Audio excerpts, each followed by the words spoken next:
Radhe Radhe guys. Chaitra मास की कृष्ण पक्ष में जो पाप मोचनी एकादशी आती है, आज चलिए मैं उसकी कहानी आपको बताती हूँ। पाप मोचनी एकादशी यह चैत्र मास की कृष्ण पक्ष को मनाई जाती है। यह मेधावी ऋषि और अप्सरा मंजू गोसा से संबंधित है। एक ये मंजू घोषा जो थी वो अप्सरा थी और मेधावी जी थे जो ऋषि थे। वो तपस्या कर रहे थे। कई सारी अप्सरा आके उनकी तपस्या को भंग करने की कोशिश की, लेकिन सब लोग निष्फल रहीं। फिर ये मंजू घोषा अप्सरा जो थी, इन्होंने सोचा मैं जाऊंगी। फिर वह जहाँ पे वो तपस्या कर रहे थे ना, वहाँ से कुछ दूर बैठ के वो वीणा बजा रही थी और गाना गा रही थी। ठीक है। फिर उनकी आवाज़ सुन करके उन्होंने अपनी तपस्या को वहीं पर छोड़ करके उनके पास वो जाने लगे। फिर अचानक से एक दिन मंजू घोषा उठी, कह रही है कि मैं जा रही हूँ, अप्सरा लोग जा रही हूँ। तो उन्होंने कहा, हे सुंदरी, दूसरे दिन तक, संध्या तक रुक जाओ। तो उन्होंने कहा, नहीं, हम नहीं रुक सकते, हम चले जाएंगे। अब आप पिछले बीते हुए दिनों को याद करिए। तब उन्होंने बीते हुए दिन याद किए। वो दिन गाइस 57 साल हो गए थे उनको वहाँ चक्कर लगाते हुए। तो तब उनको पता चला कि इन्होंने मेरी तपस्या को भंग करने के लिए सारा ये रचना रची थी। तो वो गुस्सा हो गए। गुस्से में उन्होंने इनको श्राप दे दिया, अप्सरा जी को श्राप दे दिया। जब उनको श्राप दे दिया तो उन्होंने आराम से उनको बताया, समझाया। तब उन्होंने कहा कि ठीक है, तुम पाप मोचनी, चैत्र मास में जो पाप मोचनी एकादशी आती है, उसका व्रत करना विधि पूर्वक।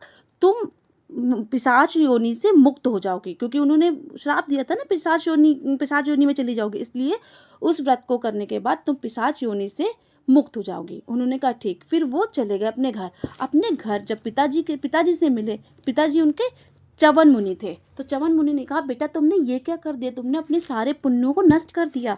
तो उन्होंने कहा, अब क्या कर सकता हूँ, इसका कुछ पिताजी समाधान बताइए। तब उन्होंने कहा कि तुम भी ये जो चैत्र मास की शुभ पाप मोचनी एकादशी आती है, उसका विधि पूर्वक व्रत करना।